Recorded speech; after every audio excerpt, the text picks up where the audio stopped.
Jika yang dimaksud Islam Nusantara makna idhafah mudhaf ilaih,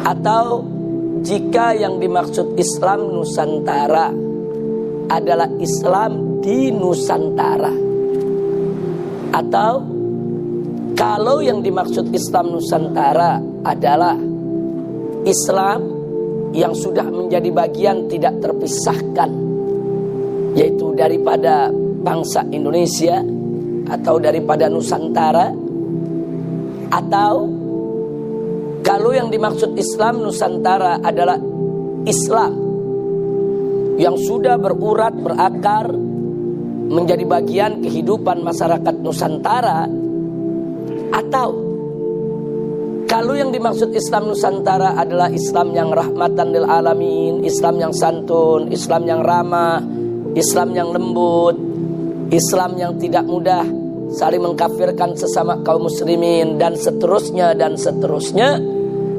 tentu itu tidak akan jadi perdebatan. Tentu hal-hal semacam itu tidak akan dipersoalkan. Jadi saya ingin tandaskan di sini, kalau memang Islam Nusantara yang dimaksudkan oleh para pengusungnya seperti yang kita sampaikan barusan, no comment dan no problem, tidak ada muskilah kita. Kita terima dengan lapang dada, dengan jiwa besar, tidak ada persoalan. Tapi muncul persoalan manakala kita melihat bahwa para pengusung Islam Nusantara ini adalah tokoh-tokoh kawakan liberal. Muncul persoalannya bukan karena mereka tokoh liberal, tapi muncul persoalannya manakala mereka memperkenalkan Islam Nusantara melalui artikel yang mereka sebarluaskan, melalui rekaman-rekaman ceramah yang disebarluaskan, diunduh di YouTube dan lain sebagainya. Ternyata yang mereka jelaskan tentang Islam Nusantara tidak seperti yang kita sebutkan tadi. Nah, ini muncul jadi persoalan serius. Dengan bangga mereka memperkenalkan Islam Nusantara, kemudian mereka lontarkan pemikiran-pemikiran yang justru bertentangan dengan ajaran Nabi Muhammad Sallallahu Alaihi Wasallam. Antara lain, untuk menyingkat waktu langsung saja kita kepada pokok persoalan. Antara lain, satu, dalam diskusi-diskusi mereka, artikel mereka, ceramah mereka yang bisa dengan mudah kita dapatkan di internet, di YouTube dan lain sebagainya, di antara yang mereka nyatakan adalah satu, bahwa Islam itu agama pendatang. Islam itu agama pendatang dari Arab. Ini jadi persoalan serius. Kalau Islam dikatakan sebagai agama Arab, ini persoalan serius. Karena Islam itu bukan dinun Arabiyun, Islam itu dinun Samawiyun. Islam itu agama langit, bukan agama Arab. Agama langit yang diturunkan oleh Allah Subhanahu wa Ta'ala untuk pertama kalinya ke tengah bangsa Arab, untuk disebarluaskan ke seluruh suku bangsa.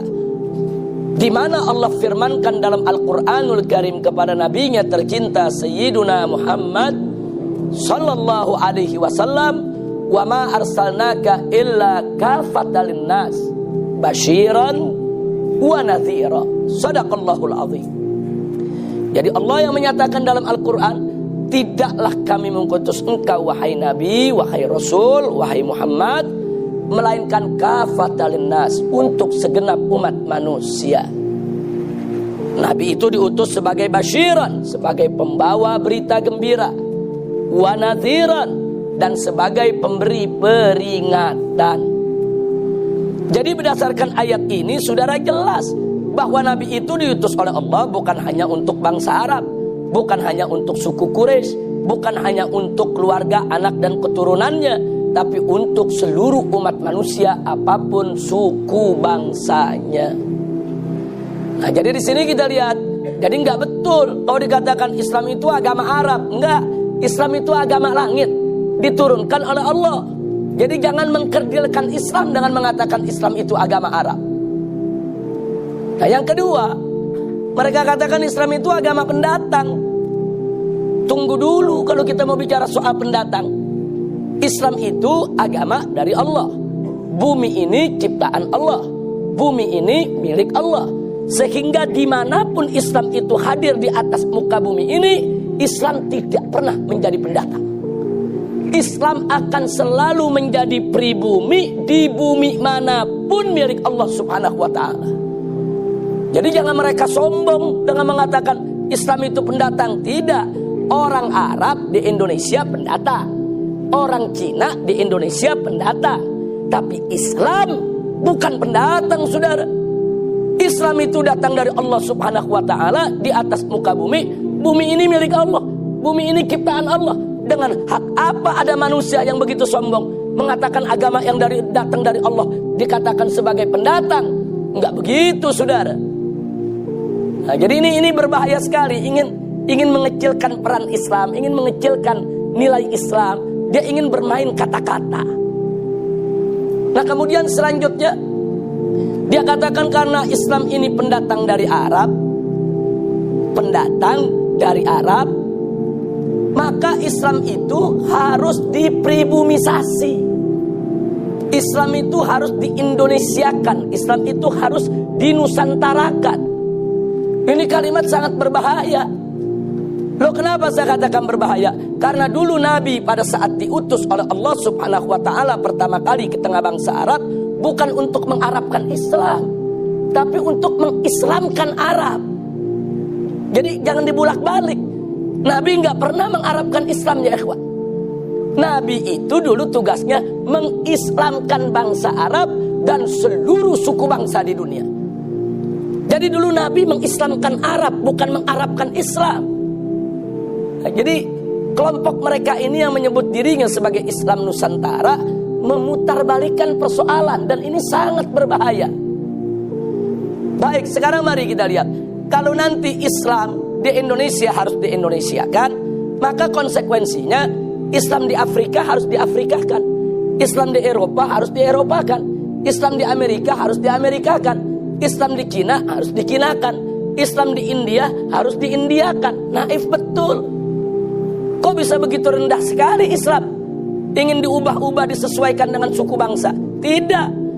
Dulu Nabi alaihi salatu wassalam dan para sahabatnya radhiyallahu ta'ala anhum, dan para tabi'in, para tabi'it tabi'in, serta ulama yang datang setelah mereka, saudara, mereka berjuang menyebarluaskan Islam. Mereka Islamkan Arab, Islamkan Persia, Islamkan India, Islamkan Cina, Islamkan Amerika, Islamkan Eropa, Islamkan Afrika, dan mengislamkan Nusantara. Wali Songo dulu ketika berdakwah di tanah Jawa, Wali Songo nggak pernah menjawakan Islam. Wali Songo nggak pernah menusantarakan Islam. Justru Wali Songo mengislamkan tanah Jawa dan mengislamkan Nusantara. Nah, ini sengaja saya tekankan karena mereka ingin mengkerdilkan Islam seolah-olah ini cuma urusan orang Arab.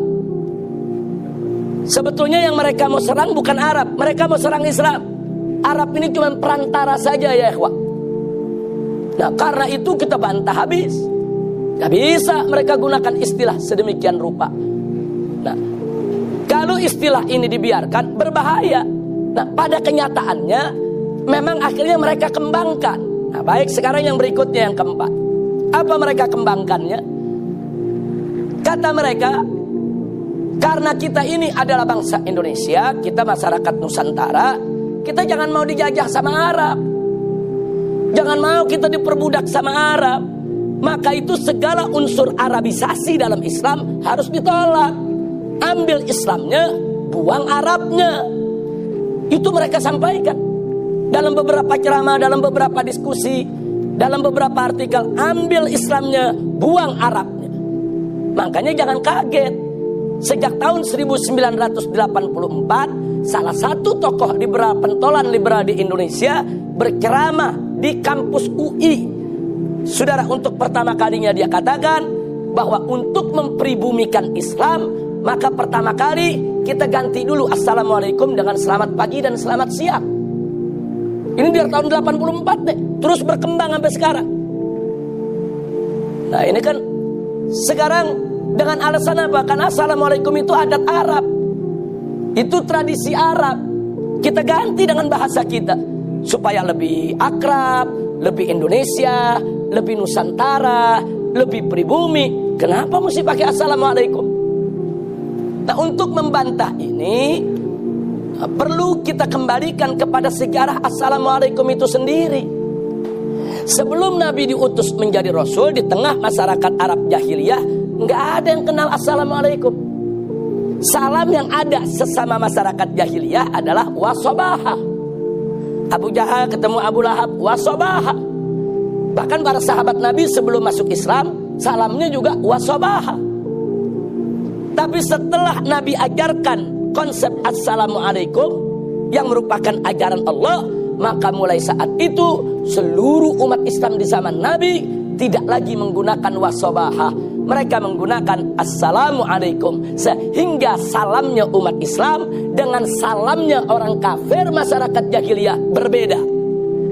Jadi assalamualaikum itu menjadi identitas Muslim.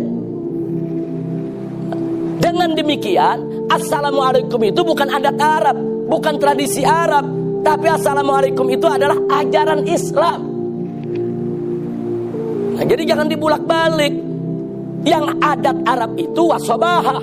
Assalamualaikum itu adalah tahiyatul Islam. Nah, adapun kalau sekarang assalamualaikum itu menjadi budaya di tengah Arab, itu persoalan lain.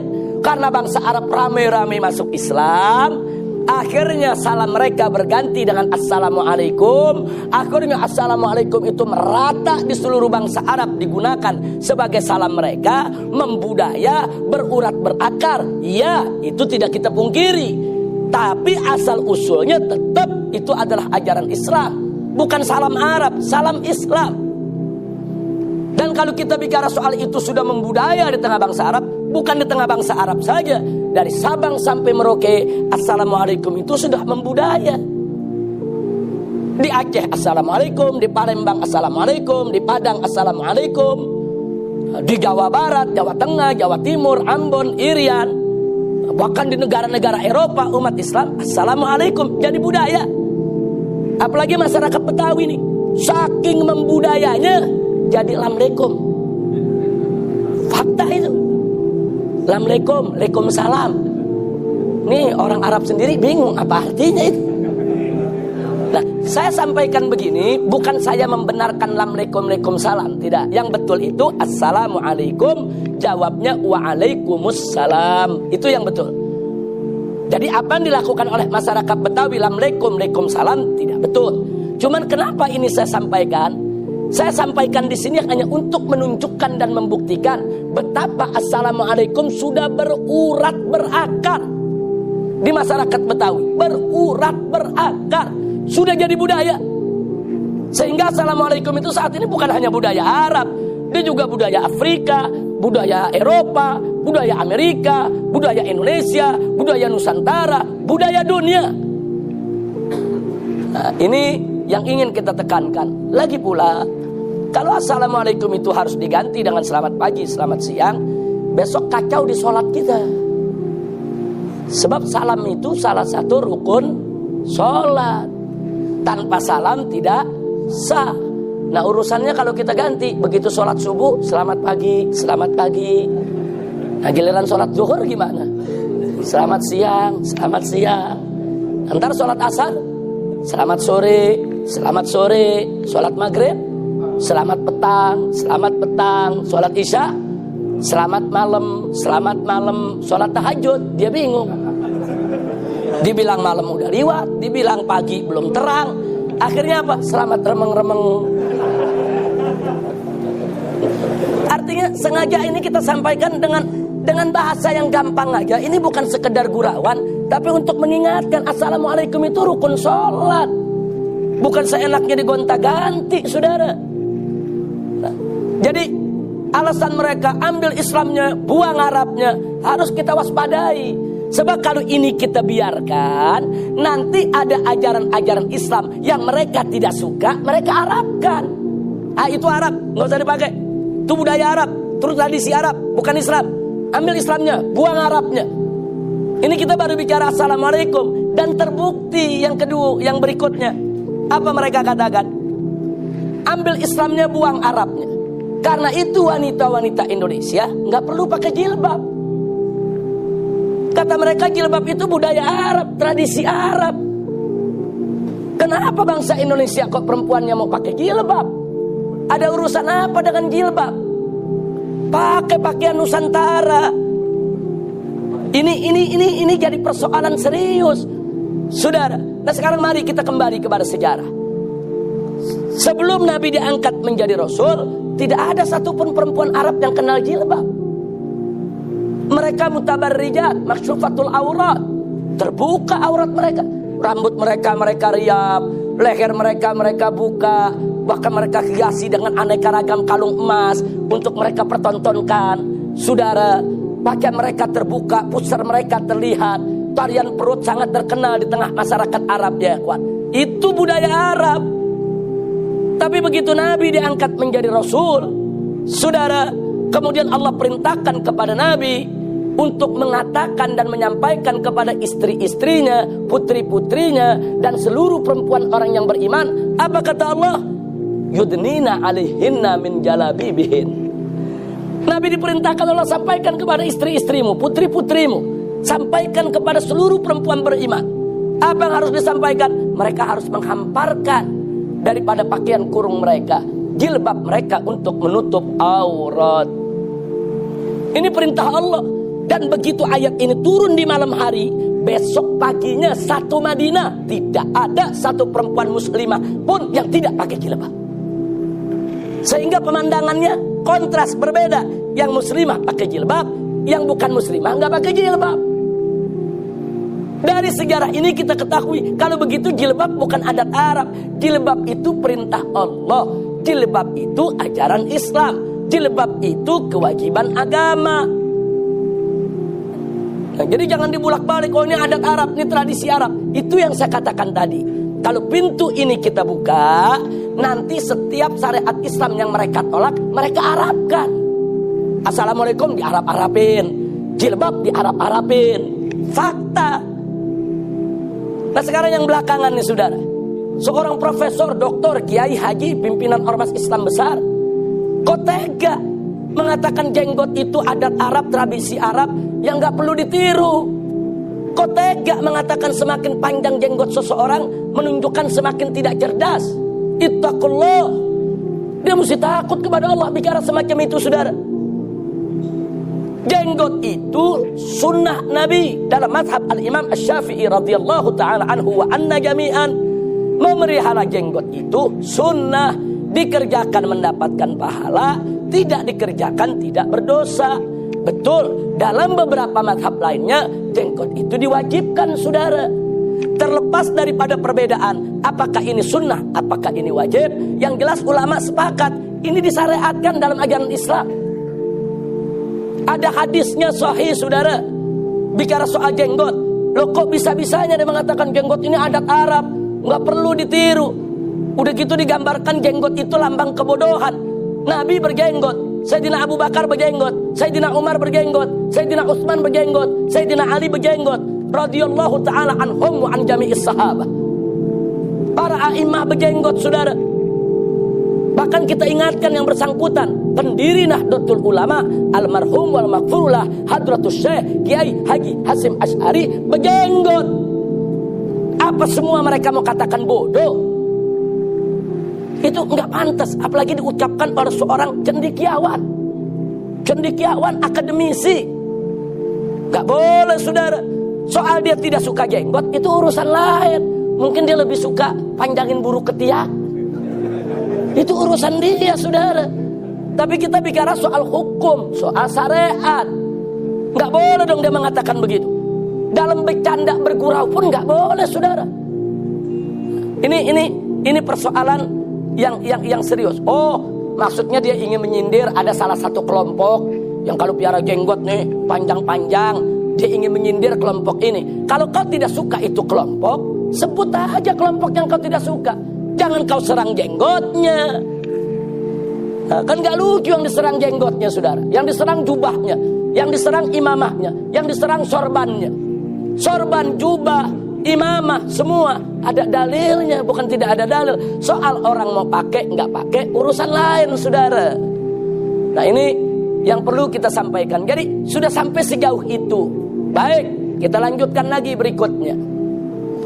Tidak sampai di situ, sampai-sampai saudara, mereka mengatakan ambil Islamnya, buang Arabnya. Oleh karena itu dalam membaca Al-Quran, kenapa kita mesti pakai langgam Arab? Pakai langgam Nusantara. Dan maaf, ini bukan sekedar wacana, tapi sudah dikerjakan. Praktek di Istana Presiden. Ini bukan wacana. Kalau wacana untuk diperdebatkan lagi, saudara.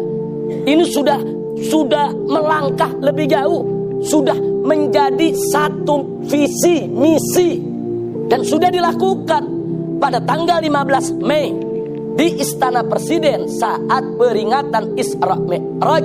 Saudara, di hadapan Presiden, di hadapan Menteri Agama, di hadapan para tamu dari dalam maupun luar negeri, seseorang diminta untuk membaca Al-Quran dengan langgam dalang pewayangan. Fakta, bukan fitnah, saudara. Jutaan orang menonton. Jutaan orang menonton, saudara. Nah, sekarang kenapa saya dan kawan-kawan khususnya di FPI menentang habis-habisan, keras-kerasan persoalan ini, saudara? Karena kita tahu ini agendanya liberal. Kita ini orang lapangan. Kita tahu sudah lama sekali mereka merencanakan ini, ya ikhwan. Nah, sekarang mari kita lihat, ya ikhwan, dari mana kita tahu ini rencana? Malam Al-Quran mau dibaca dengan langgam dalang pewayangan, di pagi harinya itu Twitter sudah menyebar, saudara. Di mana salah satu tokoh muda liberal, pendiri JIL, saudara, lewat akun Twitternya mengatakan nanti malam Al-Quran akan dibaca dengan langgam Nusantara. Ini kabar gembira buat kita semua. Ini merupakan kemenangan kita. Disebarkan kok. Ini belum dibaca, dia udah kirim Twitter kemenangan. Artinya apa? Artinya dibaca itu memang ada agenda, ada rencana, ada tujuan. Bukan sekedar dibaca begitu aja, ada tujuan. Nah, sekarang mari kita lihat, ya ikhwan. Ada sementara yang menganggap ini kan persoalan khilafiyah. Sudahlah, nggak usah dibesar-besarkan. Nah, kita sampaikan, andai kata pun itu persoalan khilafiyah, kita mesti tahu tidak setiap masalah khilafiyah boleh dipublikasikan depan umum, saudara. Saya kasih contoh. Kalau ada seorang dai Syiah bicara di radio, di TV mengatakan, para pemirsa, kawin mut'ah itu tidak apa-apa. Kawin mut'ah itu halal. Terus kita protes, nanti dijawab, ini kan khilafiyah. Gak bisa, saudara. Walaupun itu persoalan khilafiyah fikih antara Ahlus Sunnah dengan Syiah, dia tidak punya hak mempublikasikan persoalan tersebut ke khalayak ramai. Kalau dia ingin memperdebatkannya, silakan datangi ulama Ahlus Sunnah, silakan kemukakan argumentasinya, nanti akan dijawab oleh ulama Ahlus Sunnah bahwa mut'ah itu haram sampai hari kiamat.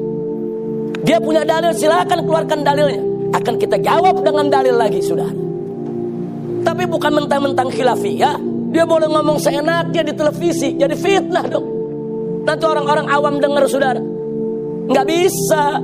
Ini nggak boleh kita sembarangi, saudara. Ada masalah-masalah khilafiyah yang bisa menimbulkan fitnah kalau dikupas di tengah masyarakat awam, saudara. Sehingga nggak boleh untuk sembarangan dipertontonkan. Itu satu. Kalau betul itu khilafiyah. Yang kedua, kalau bicara khilafiyah, saudara, ya ada pendapat yang berimbang sama kuat. Tapi ada khilafiyah yang ulama sepakat, yang satu lemah, yang satu doif, yang satu syadz. Qaul yang sudah syadz, qaul yang sudah menyimpang, qaul yang sudah lemah, nggak boleh dipakai lagi, saudara. Jadi jangan khilafiyah dijadikan alasan ingin menyebar fitnah di tengah umat Islam.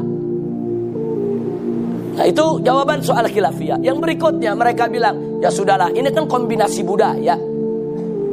Nah, kalau kombinasi budaya itu boleh dijadikan dalil untuk membaca Al-Quran dengan dalang pewayangan, maka berarti besok Al-Quran boleh dibaca dengan langgam jaipongan.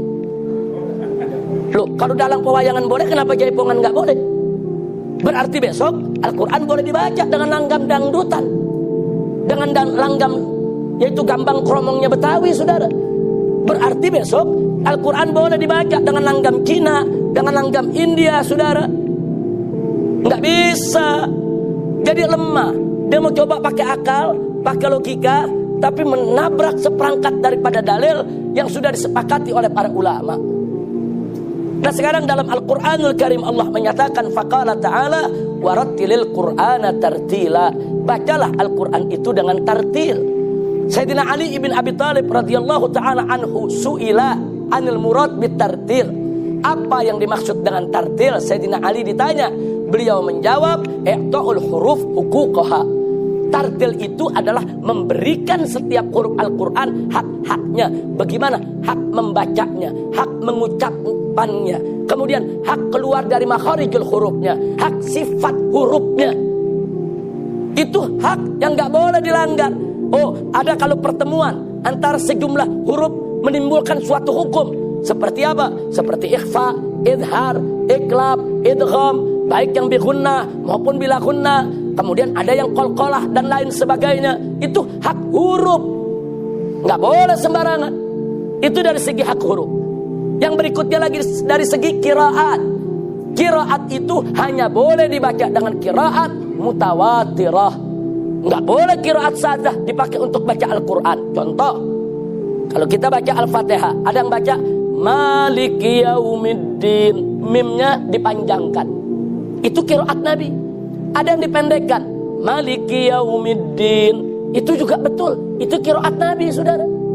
Nabi ajarkan kepada sahabat yang ini dengan mim dipanjangkan, Nabi ajarkan kepada sahabat yang ini dengan mim dipendekkan.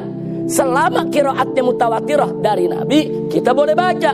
Tahu-tahu ada mau bikin qiraat sendiri, Malaka Yaumiddin, dia pakai fi'il, saudara. Dia pakai fi'il.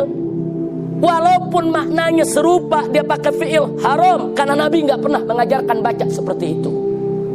Jadi qiraat itu pun ada sanad. Ada sanad. Oh, Imam Kisai membaca suatu bacaan dari gurunya. Gurunya dari gurunya. Gurunya dari tabi'in. Tabi'in dari sahabat. Dari Nabi. Kalau suatu qiraat tidak ada sanad bersambung sampai Nabi, nggak boleh kita baca, saudara.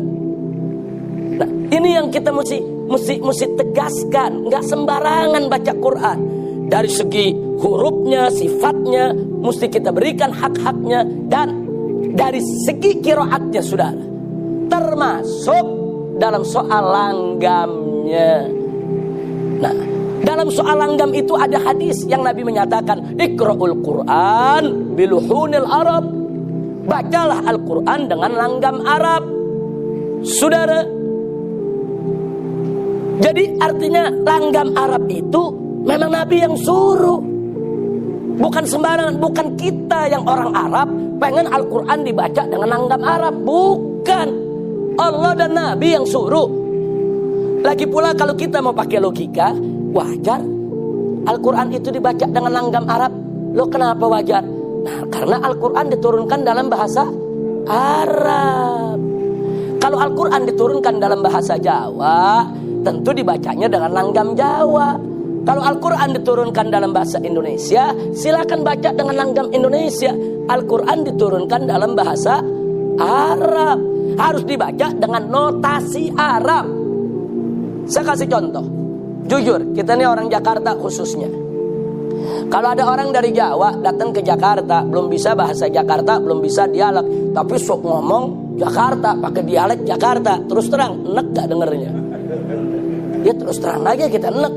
Ini orang gak bisa ngomong Betawi, sok Betawi. Sama orang Betawi mau ngomong bahasa Jawa, di Jawa sana dipaksa-paksain, orang Jawa enek, saudara. Loh, kenapa? Karena bahasa Jawa kalau disampaikan dengan notasi Jawa enak. Bahasa Betawi kalau disampaikan dengan langgam Betawi enak. Atau contoh bahasa Inggris, ada yang baca begini, saya mau tanya, enak apa enggak? I'm going to Bandung. Ya terus terang aja kan enggak enak, saudara. Orang Jawa Barat enggak mau kalah, apa dia bilang? How are you? Lah kan enggak enak didengarnya, saudara. Bukan maunya. Memang bahasa Inggris pakai notasi Inggris, bukan pakai notasi Sunda atau notasi Jawa. Itu dalam percakapan sehari-hari seperti itu. Nah begitu juga Al-Quran diturunkan dalam bahasa Arab, maka bacalah dengan langgam Arab. Oh ada lagi yang mengatakan begini dari kementerian, ya sudahlah, ini dibaca di sana, ini kan jadi pembelajaran kita semua. Lagi pula kan gak semua orang Indonesia bisa langgam Arab. Maklumilah kalau mereka yaitu tidak pakai langgam Arab. Saudara, ini kita jawab dengan dua jawaban. Pertama, itu qori yang baca di Al-Quran doktor dari perguruan tinggi Islam. Dia bisa qiraat dengan langgam Arab. Dia sengaja pakai langgam dalang dan pewayangan. Bukan dia gak mampu. Kalau orang gak mampu lain cerita. Ini mampu, tapi dia gak mau pakai, saudara. Itu jawaban yang pertama. Jawaban yang kedua, saudara, siapa bilang orang Indonesia ini, saudara, gak mampu melanggamkan Arab? Jangan merendahkan bangsa Indonesia. Jangan menghina rakyat Indonesia, saudara. Puluhan kali musabaqah tilawatil Quran tingkat dunia digelar di berbagai negara. Qori-qori Indonesia selalu keluar sebagai juara. Kalau orang Indonesia tidak bisa baca Quran dengan langgam yang semestinya, nggak nantinya dia jadi juara. Dia mengalahkan qori Mesir, dia kalahkan qori Libya, dia kalahkan qori Aljazair, dia kalahkan qori dari Syria, dia kalahkan qori dari Libanon, dari berbagai tempat. Qori-qori Arab kalah sama qori-qori Indonesia.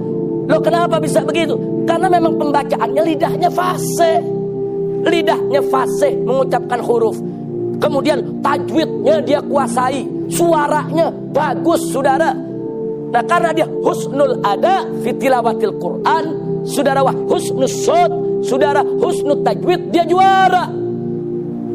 Yang gak bisa baca Quran dengan langgam Arab, yang gak ngaji. Yang gak ngaji, saudara. Ya mungkin karena presiden yang gak ngaji, ya dia gak bisa.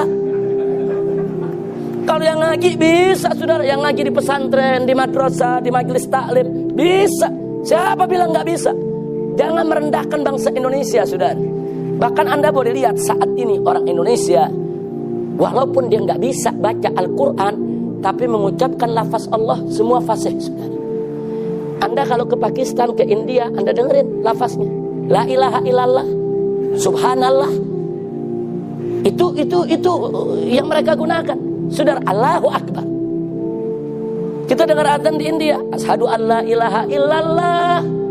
Nah saya mau dengar, kalau kira-kira di masjid kita nih di Pondok Bambu besok pagi ada anak muda azannya begitu, ditempelin nggak sama marbot?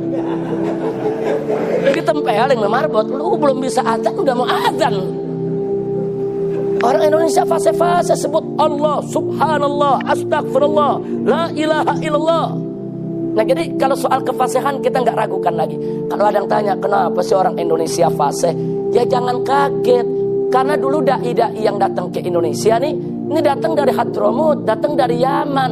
Lisan Hadarin ini lisan fasih, saudara. Kita tahu dulu injit-injit kita kalau lagi ngajarin orang Indonesia ngaji, nggak bisa disabet, saudara. Ngomong dot nggak bisa, dot disabet.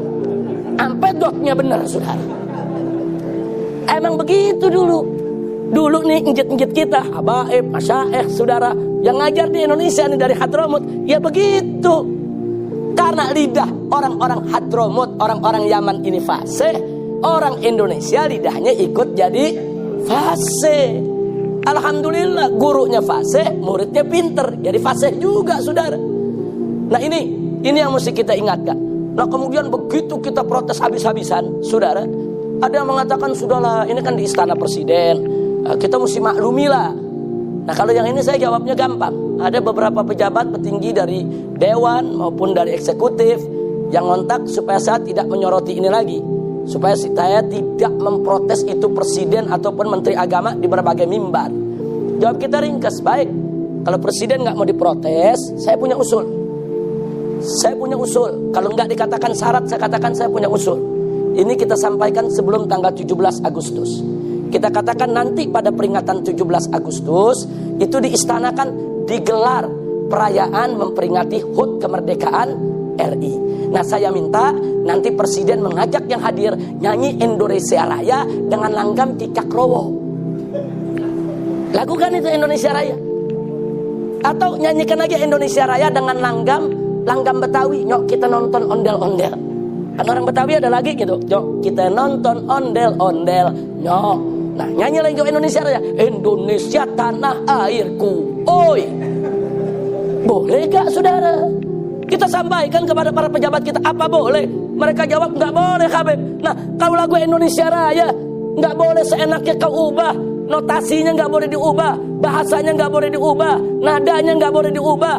Ini Al-Quran, Kitabullah, kitab mulia, kitab suci, kitab agung, kitab sakral. Kok seenaknya kau rubah? Saudara, nggak bisa, kurang ajar.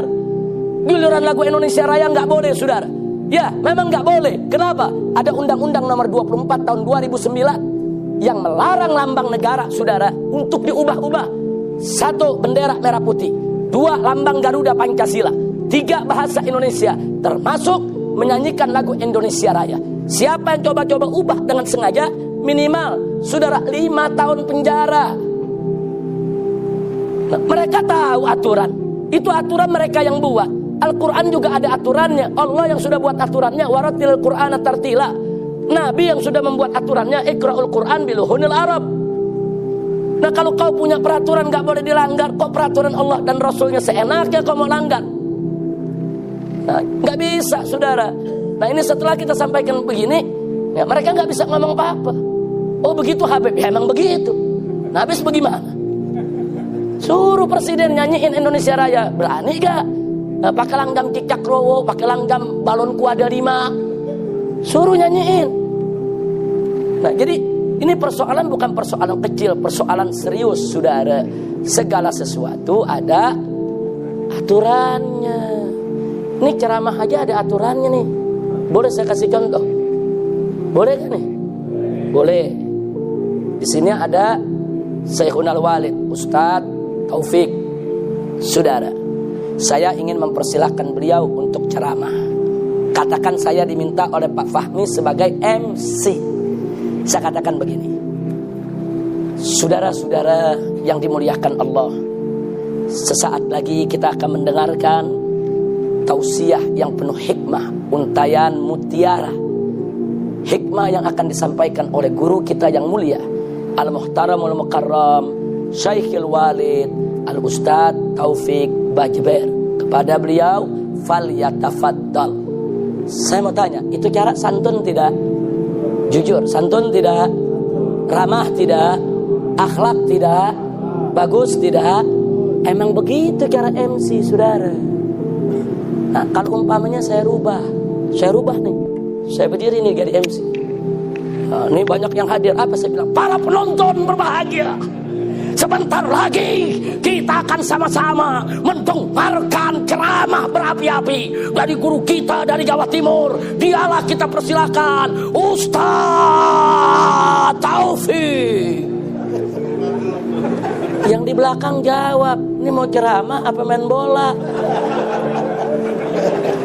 Ini mau ceramah apa main tinju, saudara? Jujur saya tanya, itu cara begitu sopan tidak? Santun tidak? Akhlak tidak? Kurang ajar, saudara. Malah di luar udah ada yang nyeletuk, gila itu. Artinya apa? Mempersilahkan ceramah ada aturan. Mempersilahkan tinju ada aturan. Nah, saya balik sekarang. Mike Tyson diundang di Senayan, saudara. Mau main tinju ini di Stadion Utama Senayan yang nonton 100.000 orang. Kebetulan karena saya pernah jadi MC seperti tadi, saya diundang sama promotor jadi MC Mike Tyson. Saya terima, saudara. Nah, begitu di Senayan saya naik pakai sorban begini, saudara. Ini di atas ring, ini di pojokan Mike Tyson nih udah siap naik ring nih. Kan mesti dipersilahkan dulu. Nah, begitu mempersilahkan apa saya bilang? Kaum muslimin dan muslimat rahimakumullah. Sesaat lagi kita akan sama-sama menikmati pertunjukan yang akan dipertontonkan oleh saudara kita yang tercinta Al-Muhtaramul Mukarram Ustadz Mike Tyson. Kepada beliau falyatafaddal. Kira-kira di Senayan apa yang terjadi? Semua buka sendal sama sepatu ditimpuk kita, saudara. Ini momen tinju apa ceramah? Maaf, kira-kira jelas gini. Artinya saya hanya ingin memberikan contoh-contoh yang mudah dipahami, oleh masyarakat dari berapapun kalangan umurnya bahwa segala hal itu ada aturan, saudara. Ceramah ada aturannya, tinju ada aturannya, nggak boleh digabung-gabung. Dalang pewayangan ada aturannya, baca Quran ada aturannya, jangan dicampur aduk dong, nggak bisa, saudara. Andai kata pun dikatakan itu khilafiyah, tapi itu tidak lazim. Jangan sesuatu yang tidak lazim kita pertontonkan. Saya mau kasih contoh tidak lazim. Satu lagi saya kasih contoh. Boleh saya kasih contoh lagi satu? Baik, saya katakan ini ada piring. Saya dagang di warteg. Anda datang memesan nasi dengan lauknya. Saya ambil piringnya, saya ambil lap yang bersih, saya lap. Anda lihat, saya bersihkan, saya nggak mau ada debu, saya nggak mau kotor buat pelanggan saya. Habis itu saya tuangkan nasinya, lauknya saya sediakan. Ngambil lauknya pun pakai jepitan, gak main pakai tangan gitu, supaya bersih. Jujur saya tanya, bersih tidak? Selera gak makannya? Selera. Oh, ini bersih di warung. Nah, karena Anda pikir saya bersih, beberapa hari kemudian Anda datang lagi, mau makan lagi nih di warung kita. Nah, kemudian begitu Anda pesan nasi melauk, saya cari lap, nggak ada. Ada celana dalam. Ini celana dalam bersih, bukan dari dipakai, bersih udah dicuci. Saya pikir bersih ini saya lap. Anda protes, Pak, jangan pakai celana dalam dong. Bersih. Saya lap. Habis saya lap, saya taruh nasi, saya kasih. Kira-kira nafsu gak makannya? Jujur aja udah. Ini yang makan bilang gendeng nih orang, sempak buat ngelap. Walaupun itu celana dalam bersih, saudara. Walaupun bersih, kenapa? Tidak lazim. Jadi melakukan sesuatu yang tidak lazim depan publik itu bisa membuat jadi fitnah. Membaca Al-Quran dengan langgam dalang pewayangan, hal yang gak lazim di tengah masyarakat Indonesia, saudara. Jangan dimulai, jangan disponsori. Itu berbahaya, bisa jadi fitnah. Baik, kita tambahkan lagi, saudara. Ini kalau mau dalil, mau dari Quran, mau dari hadis, mau pakai logika, semua tetap gak boleh mereka lakukan itu. Baik, sekarang kalau andai kata pembacaan Al-Quran boleh pakai langgam dalang, pewayangan, dan lain sebagainya, lalu bagaimana nasib amin dalam sholat nanti? Nanti kalau sekarang kan imam mengatakan waladdallin, di mana-mana amin sama. Nah sekarang kalau waladdolinnya pakai wayang, waladdallin, aminnya gimana? Aminnya gimana? Tinggal orang Sunda yang jadi makmum. Naon iya? Bingung orang Betawi, apaan tuh? Kenapa? Aminnya nggak bakal seragam, saudara. Karena jamaah kita macam-macam suku. Tapi kalau waladdallin dengan qiraat biasa, mau di Mekah, mau di Mesir, mau di Amerika, sama aminnya, saudara. Nah, karena itu, saudara, dalam Sahihul Bukhari dengan tegas Nabi mengatakan, Iqra'ul Qur'an ma'talafat qulubukum, kata Nabi. Bacalah Al-Quran dengan yang menyatikan hati kalian, kata Nabi. Jangan baca Al-Quran menimbulkan perpecahan. Nah, kalau baca Al-Quran dengan langgam dalang pewayangan, saya mau tanya, ini menjalin menyejukkan hati atau meresahkan? Meresahkan, saudara. Nabi nggak kasih, kata Nabi, Iqra'ul Qur'an ma'talafat qulubukum.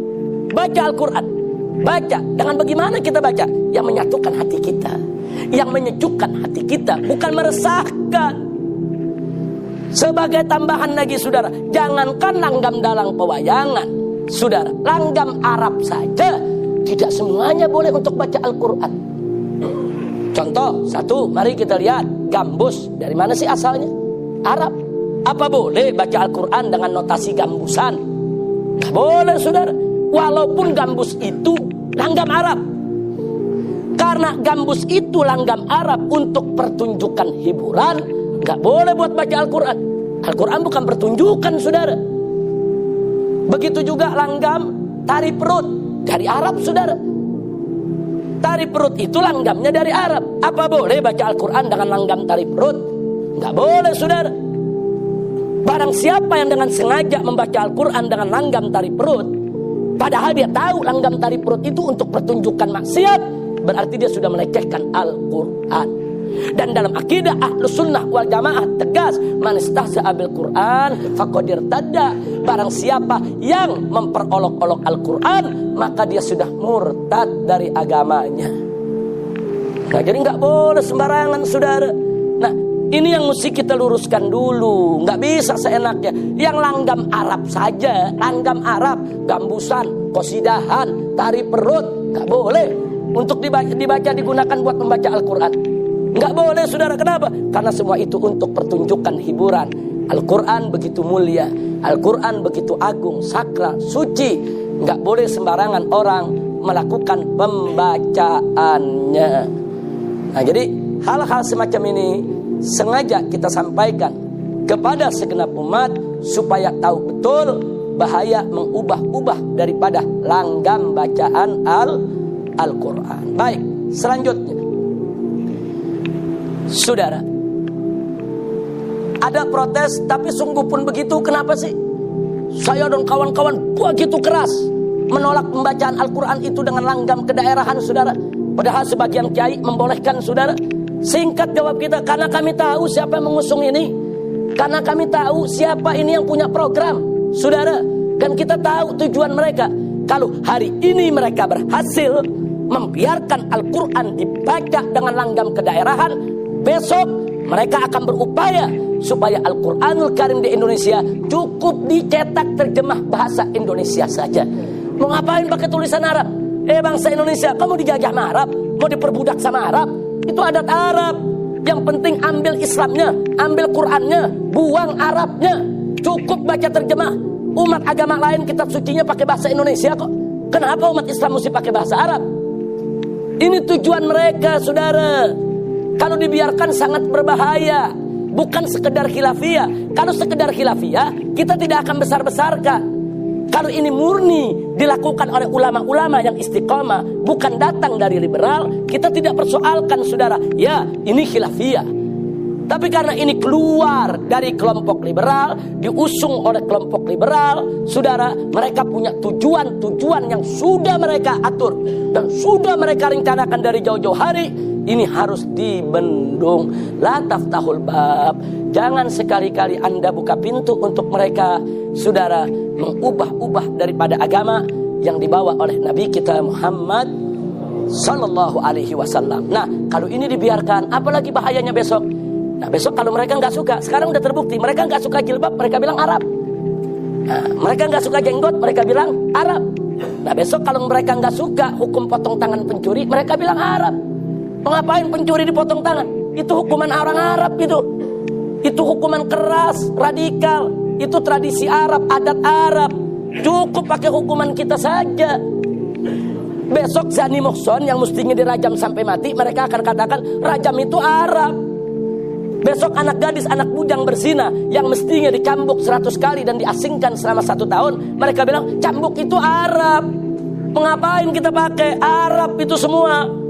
Nggak sampai di situ. Kalau ini dibiarkan, besok sholat kita ditolak juga. Mengapain sholat pakai takbiratul ihram? Mengapain pakai baca suratul Fatihah?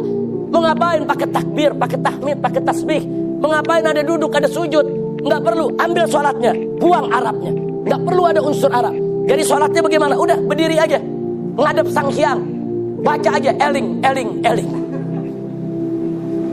Mau dibawa kemana kita, saudara? Nah, jadi artinya, saudara, kita tutup. Kita tahu nih tujuan mereka nih ke sana nih. Mereka mau nyerang Islam, bukan nyerang Arab, saudara. Bukan. Salah kalau kita anggap mereka mau nyerang Arab. Mereka mau nyerang Islam, diawali dengan nyerang Arab. Arab ini cuma perantara, ya ikhwan. Yang mereka mau serang Islam, yang mereka mau hancurkan adalah Islam. Bagaimana caranya? Adu syariat dengan adat. Adu yang Arab dengan bukan Arab, saudara. Mereka mau adu domba antara syariat dengan adat, antara yang Arab dengan bukan Arab. Mereka serang Arab, menumbuhkan rasa benci kepada Arab, saudara. Tujuannya ingin mengikis Islam, ingin menghancurkan Islam. Nah, maka itu sengaja saya sampaikan begini. Saya ceramah dari Sabang sampai Merauke dari sejak bulan Mei sampai hari ini, saudara. Saya nggak peduli, kita sampaikan. Kadang-kadang dai-dai yang berasal dari keturunan Arab mau bicara nggak enak, saudara. Karena ada bau Arab yang nggak ada urusan. Ini agama samawi, ini agama Allah. Harus kita sampaikan. Kita di sini bukan bela Arab, kita bela Islam. Dan mereka bukan serang Arab, mereka serang Islam. Nah, kalau kita bela Islam, harus dengan perantara bela Arab, ya kita kerjakan, saudara. Mereka menumbuhkan rasa benci kepada Arab. Memang Nabi Muhammad itu siapa? Memang Al-Quran itu bahasa apa? Memang bahasa di surga nanti bahasa apa yang digunakan? Dari mana mereka mengajarkan orang untuk benci Arab, saudara? Nah, ini yang perlu kita waspada, saudara. Jadi banyak sekali sebetulnya yang ingin kita sampaikan dari percontohan-percontohan, tapi dari ceramah-ceramah yang mereka sampaikan tersebut terbuktilah kalau begitu yang mereka masuk Islam, yang mereka maksud Islam Nusantara bukan Islam di Nusantara, bukan Islam yang rahmatan lil alamin, bukan, tapi Islam yang sudah dipreteli dari unsur Arabnya, walaupun unsur Arab itu merupakan bagian syariat, saudara. Dia mau preteli satu-satu. Nah, inilah karenanya sekali lagi dan sekali lagi, kemarin malam tahun baru saya diundang untuk menyampaikan ceramah di Tugu Pahlawan Surabaya. Yang hadir kemarin itu ratusan ribu orang. Dahsyat luar biasa. Semua tokoh NU hadir di Jawa Timur, masyarakatnya juga hadir, saudara. Itu ada acara selawat Habib Syekh Assegaf, dan kebetulan saya diminta untuk ceramahnya. Ini yang saya sampaikan. Yang saya sampaikan adalah soal Islam Nusantara. Ternyata masyarakat yang hadir yang merupakan grassroots NU, mereka antusias, mereka sepakat dengan kita, mereka anti dengan yaitu dengan propaganda liberal, saudara. Ya, kita sampaikan apa yang saya sampaikan di sini, saya sampaikan di atas mimbar.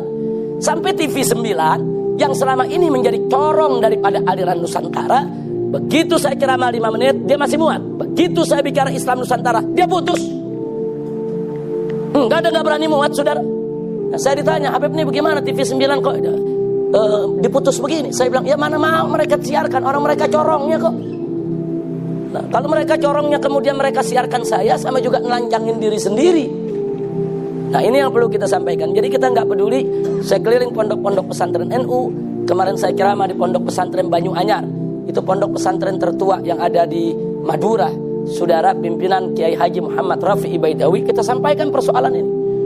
Kita keliling Bangkalan, Pamekasan, Sampang, kita keliling Jawa Timur, kita ke Lombok, kita kemana tempat, semua kita sampaikan kepada umat Islam persoalan ini. Nah, akhirnya kita tutup, yaitu apa-apa yang kita sampaikan kepada mereka dengan mengingatkan, innamal mu'minuna ikhwah. Sesungguhnya orang beriman itu bersaudara, apapun suku bangsanya, ya. Nggak peduli mau Arab, mau Cina, mau India, selama dia beriman kepada Allah, maka mereka adalah bersaudara. Inna akramakum indallahi atqakum. Dan apapun suku bangsanya, kalau mereka bertakwa kepada Allah, beriman kepada Allah, saudara, mereka akan mulia di sisi Allah. Bahkan mereka lebih mulia dari yang punya nasab apapun, saudara. Kalau yang punya nasab tersebut tidak bertakwa kepada Allah, yang ajam lebih mulia daripada yang Arab. Kalau yang ajamnya bertakwa, yang Arabnya nggak bertakwa, saudara. Nah, ini yang ingin kita ingatkan kepada semua. Jadi kita nggak mau umat ini diadu domba atas nama suku bangsa, satu disuruh celak yang satu. Oleh karenanya saya tidak ragu-ragu mengatakan bahwa aliran Nusantara yang saat ini dipropagandakan oleh kaum liberal adalah aliran rasis dan fasis, saudara. Mereka benci Arab, mereka ingin menanamkan kebencian kepada Arab, mereka ingin hilangkan segala aroma Arab, segala adat tradisi Arab, bahkan mereka ingin hancurkan Islam atas nama itu adalah adat Arab yang gak boleh ditiru, ya ikhwah. Nah, ini harus kita lawan, ini gak boleh kita biarkan. Mudah-mudahan Allah berikan kita kemenangan. Nah, jadi sejauh ini kita lihat di kalangan kiai-kiai NU sekalipun di daerah-daerah banyak yang menolak, ya ikhwah. Kiai-kiai NU yang garis lurus semua menolak propaganda tersebut. Dan sebagai tambahan, Islam Nusantara saat ini yang diusung oleh kaum liberal itu mendapat dana dari APBN resmi. Ada surat tertulis, saudara, dari Menteri Agama RI. Jadi artinya ini sudah jadi program pemerintah.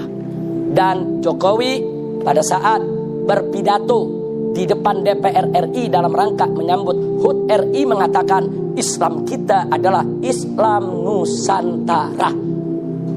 Dan nggak sampai di situ, saudara. Tokoh liberal ditanya, apa itu yang dimaksud Pak Jokowi Islam Nusantara? Nah, ini tokoh-tokoh ini mengatakan Islam Nusantara itu adalah Islam yang lembut, yang santun, bukan Islam Arab yang keras dan radikal.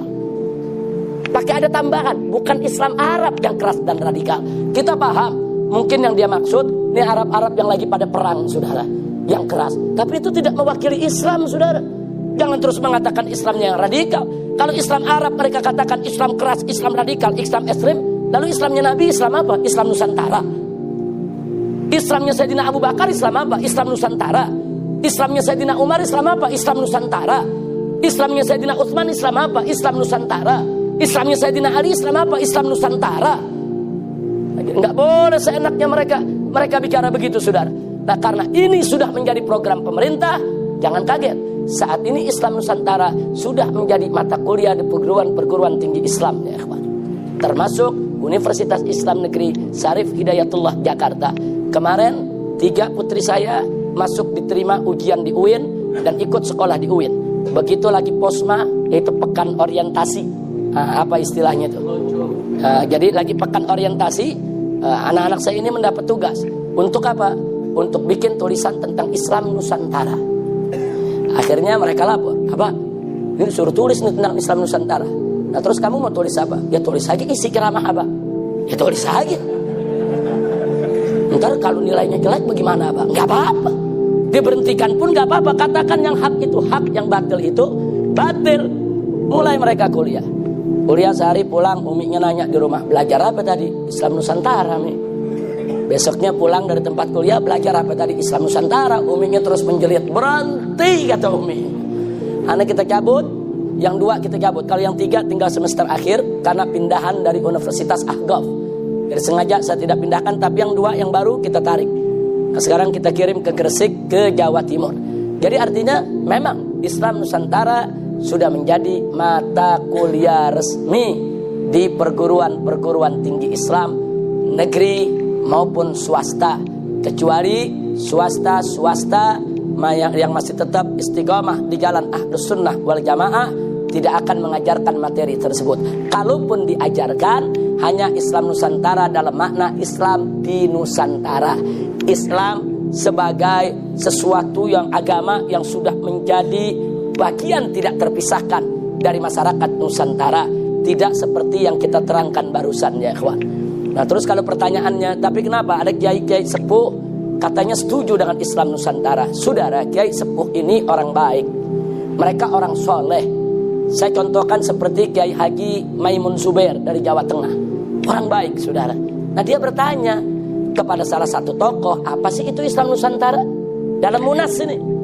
Nah, terus dijawab, Islam Nusantara itu Pak Kiai Islam yang rahmatan lil alamin, yang lembut Pak Kiai. Nah, Kiai jawab, oh kalau begitu saya setuju. Nah, kan Kiai jawab sesuai dengan informasi yang dia dapat, ya ikhwan. Nah, jadi saya tidak salahkan.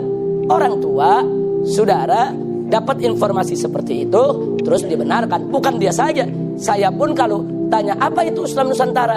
Terus orang jawab, Habib Islam Nusantara yang rahmatan lil alamin. Saya nggak ribut, saudara. Saya nggak protes, saudara. Nah, tapi kalau Islam Nusantara para pengusungnya bicara seperti tadi, mengarab-arabkan syariat Islam, gak boleh kita biarkan, saudara. Wajib untuk kita tolak. Nah, ini yang saya mau sampaikan. Mudah-mudahan bermanfaat untuk kita semua. Jadi jangan kaget kalau saya dan kawan-kawan di FPI di atas mimbar, mungkin Anda ada yang menemukan rekamannya di YouTube dan lain sebagainya. Dalam soal ini memang kami bersikap keras untuk menjaga, nah, supaya mereka tidak mempermainkan syariat Nabi Muhammad Sallallahu Alaihi Wasallam. Saya pikir cukup itu yang bisa saya sampaikan. Saya minta maaf waktunya cukup panjang sekali kita ambil, tapi mudah-mudahan bagi yang bertanya pada bulan yang lalu sudah terpenuhi, yaitu rasa ingin tahunya tentang Islam Nusantara dan tentang sikap kami terhadap Islam Nusantara. Cuman sebelum saya akhiri, saya belakangan ini tidak lagi menyebut mereka Islam Nusantara, tapi saya sebut mereka aliran Nusantara. Islam terlalu mulia kalau harus digandeng-gandengkan dengan terminologi yang punya tujuan untuk merusak Islam. Nah, jadi saya nggak mau lagi sebut mereka Islam Nusantara. Dari tadi saya sebut karena pertanyaan Islam Nusantara, saya jelaskan dulu. Nah, tapi di terakhir saya ingatkan, kami menyebut mereka sekarang bukan Islam Nusantara, tapi aliran Nusantara. Nah, baik, itu saja yang bisa saya sampaikan.